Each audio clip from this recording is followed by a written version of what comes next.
Gjakova gjendet një 36 km në jug të Pejes. Sipas të dhënave, ajo është themeluar në fillim të shekullit të 17, viti 1613.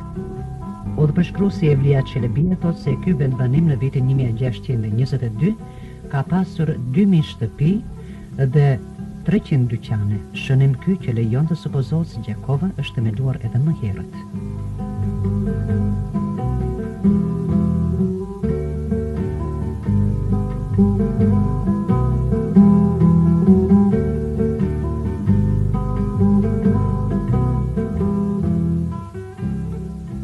Në vitin 1944 ka pasur 14.000 dhe tani në të jetojnë afro 40.000 banor.